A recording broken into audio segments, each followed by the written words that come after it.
আবারও পুরনো ছন্দে ফিরবে নেইমারের ব্রাজিল। ব্রাজিল দলের জন্য সামনে অপেক্ষা করছে সুখের দিন। কিভাবে, আসুন সেটাই আলোচনা করি। তাই এই নিয়ে বিস্তারিত জানতে হলে ভিডিওটি না টেনে শেষ পর্যন্ত দেখতে থাকুন। আর আপনি যদি আমাদের চ্যানেলে নতুন হয়ে থাকেন তাহলে এখনই সাবস্ক্রাইব করে রাখুন। আর ইতিমধ্যে সাবস্ক্রাইব করে থাকলে আপনাকে অসংখ্য ধন্যবাদ। ব্রাজিল দল বর্তমানে কোচ ইস্যুতে হট টপিক। দলের সাবেক কোচ দরিভাল জুনিয়রের হর হামেশা পাগলাতে সিদ্ধান্তে ছোট ছোট দলের বিপক্ষেও হারের স্বাদ পেয়েছিল সেলেসাওরা। তবে ব্রাজিল দল থেকে তাকে বরখাস্ত করেছে সিবিএফ। তাই তো নিশ্চিতভাবে বলা যায় ব্রাজিল দলের মাথা ব্যথা একটু হলেও কমেছে।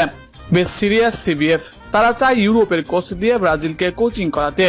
সেই ধারাবাহিকতায় সময় নিয়ে কোচ নির্বাচন করছে সিবিএফ প্রেসিডেন্ট আর্নাল্ডো রদ্রিগেজ। তবে ব্রাজিল দলের সামনে অপেক্ষা করছে একটা দারুণ সময়। এটা কেন বললাম, আসুন আপনাদেরকে বুঝিয়ে দিচ্ছি। প্রথমত, ব্রাজিল দলের জুন মাসে খেলা রয়েছে, আর এই ম্যাচগুলোতে নেইমারকে পুরোপুরি ফিট হিসেবে পাবে ব্রাজিল। নেইমার ব্রাজিল দলের দারুণ একজন নেতা।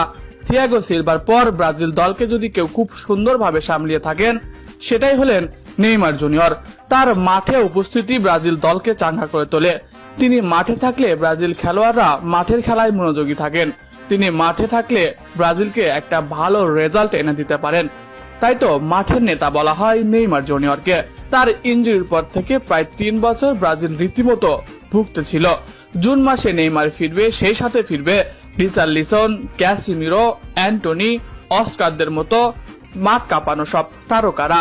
নতুন কোচের অধীনে নতুন ভাবে শুরু করবে সেলেসাওরা। অন্যদিকে ব্রাজিল দলের প্রতিপক্ষ হিসেবে সামনে রয়েছে ইকুয়েডর, প্যারাগুয়ে, চিলি ও বলিভিয়ার মতো দুর্বল প্রতিপক্ষ। এসব দলের বিপক্ষে ব্রাজিল দল ভালো করবে এটা নিশ্চিতভাবেই বলা যেতে পারে। আর তখন প্রায় ব্রাজিল দল থাকবে একটা বিশ্বকাপ স্কোয়াড নিয়ে, কেননা নতুন কোচ এসেই তার বিশ্বকাপ পরিকল্পনা সাজাতে ব্যস্ত থাকবেন।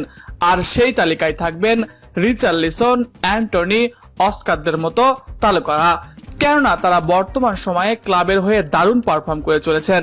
আর এই সুযোগেই তারা খুব সহজে ব্রাজিল বিশ্বকাপ স্কোয়াডে ঢোকার একটা সুযোগ পেয়ে যাবে। আর 2026 সালে বিশ্বকাপকে সামনে রেখে বেশ কিছু প্রীতি ম্যাচ খেলবে ব্রাজিল। সেই সব ম্যাচগুলোতে তারা দারুণ একটা দল নিয়ে মাঠে নামবে। সব মিলিয়ে নেইমার ও নতুন কোচের অধীনে তারকা সব খেলোয়াড়কে নিয়ে একাদশ গড়লে ব্রাজিল আবারও দারুণ একটা ভয়ঙ্কর দল নিয়ে মাঠে নামতে চলবে। জিততে পারে সবকিছুই। প্রিয় দর্শক, আপনাদের কি মতামত কমেন্ট করে জানাবেন। এছাড়াও কোথা থেকে দেখছেন আমাদের এই ভিডিও কমেন্ট করে জানাতে সেটিও ভুলবেন না।